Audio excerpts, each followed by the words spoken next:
Hey, this is a live tarot reading with the David Bowie inspired Starman cards. This is also my homework assignment by my therapist. She told me to go home and do a reading for myself. So, I saw in a tarot group a post about shuffling your deck with your intention, you know, and then going through the deck and finding your High Priestess card. And then the card under it is what's blocking you. In the card above it is how you move forward. So here we go.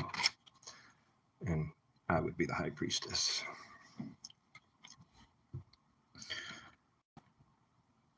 Okay, Nine of Cups. And everything seems beautiful and peaceful, but and there's lots of, cups are usually a good sign. Prosperity, giving, life. Lots of different sacred geometry versions on here, which is usually always a good sign too. And writings over the circular sun, the birds are flying, beautiful sunset.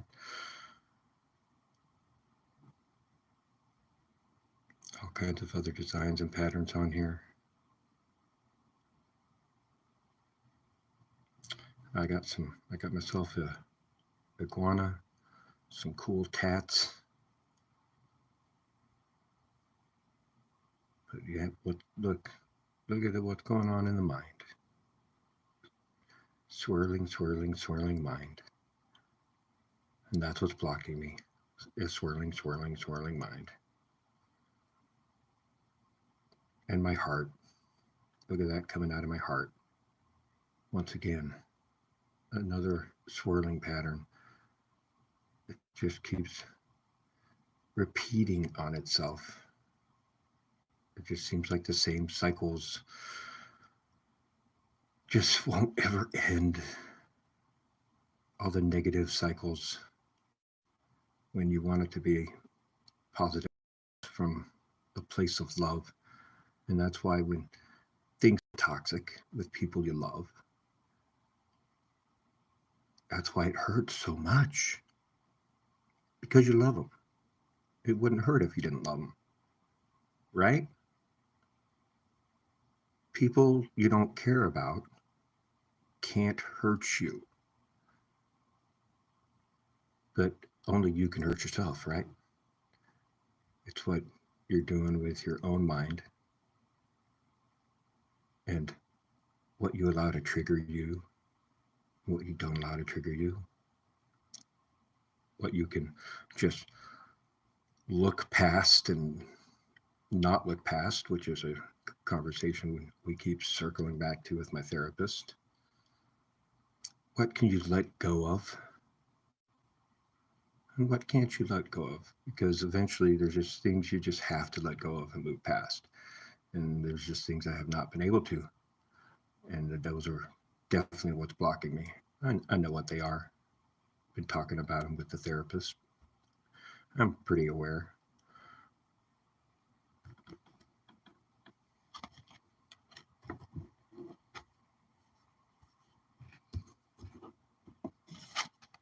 So y'all can see the High Priestess card. Look at that. That's just gorgeous. One of my favorite sacred geometries up at the top right there. I have that on a necklace that you've probably all seen me, some people have seen me wear. Look at that. Like a bird, light as a feather. It's the way it should be. And in tune with nature. And everything in balance and in harmony around me. That's the way I want to live. So what do I got to do to move forward? Exactly what I know I need to do. I need to release. I need to release everything. Let it go. Let it go into the cosmos, into the universe, into the atmosphere. Release it out of me, because that's truly what forgiveness is about. You know, you can forgive other people all day long, but if you're not forgiving yourself and forgiving them in your heart and in your mind, like, the forgiveness is about you, because otherwise it just rots you from the inside, you know, and you just end up hurting even more and down on one knee, trying to get things to grow in the broken soil. But the only way to do that is to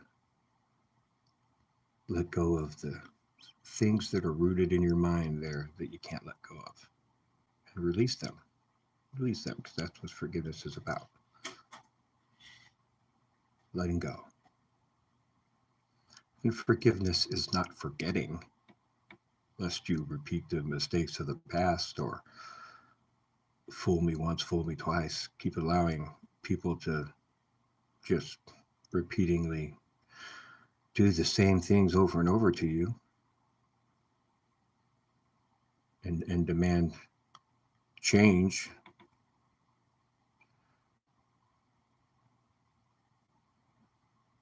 So that's the best way to get out of this valley that I'm in now, is to let go, release it all. And that's what I'm working on with my therapist and with myself, doing the work, using the tools, the same thing I utilize when I advise other people and help other people. Like my therapist said, she's like, sounds like you just need to go home and use all these tools on yourself for a change. And it's like, it's exactly what I keep telling people. The mothers need mothering, the huggers need hugging, the givers need giving, the caretakers need caring for, the helpers need all the help they can get. The people who are the strongest and do the most are sometimes also the weakest.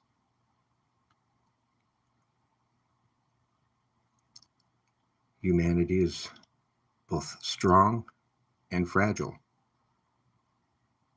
So are our relationships with the people we love and ourselves.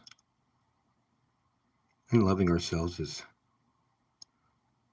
the most important part of healing and self-awareness and self-confidence, and which are all wonderful ways to move forward. But always do it mindfully, and as usually, wearing everything on my sleeves with my heart wide open. That'll never change. Why would anyone want to change that? I don't know. So that's what I'll be doing, releasing that into the cosmos, into the atmosphere, and releasing all these negative thoughts, letting them go, transmuting them into something beautiful, to grow something beautiful like that flower. Because you can always take one thing and turn it into another, because everything starts in your mind. Your thoughts turn into your words turn into your actions. Thoughts without actions are just thoughts.